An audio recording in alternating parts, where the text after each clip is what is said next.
சபை யாருக்கேற்ற அலங்காரம்? யூத்க்கு சொல்றேன். இது ஆட்டம் பாட்டம் வருகிற இடம் அல்ல, உன்னுடைய ஆத்மாவை மாத்துகிற இடம்.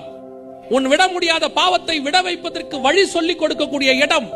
உன் எதிர்காலத்தை இங்க ஆண்டவர் கன்ஃபார்ம் பண்ணுவார், உன்னை என்ன பண்ண போறேன்னு சொல்லி. எத்தனையோ பேரை கர்த்தர் உருவாக்குகிற இடம், கர்த்தர் கண்டெடுக்கிற இடம். இது செலக்ட் பண்ற பிளேஸ். சர்ச்சை அப்படிதான் பார்க்கணும். நீங்க உங்க இஷ்டத்துக்கு அப்படி நடக்கணும், இப்படி நடக்கணும். இவ்வளவு நேரம் ஏன் வச்சிருக்கிறாங்க? இதோட முடிச்சிட்டா என்ன? ஒரு இவ்வளவு பாஸ்டர் ஏன் 3/4 மணி நேரம் பேசுறாரு?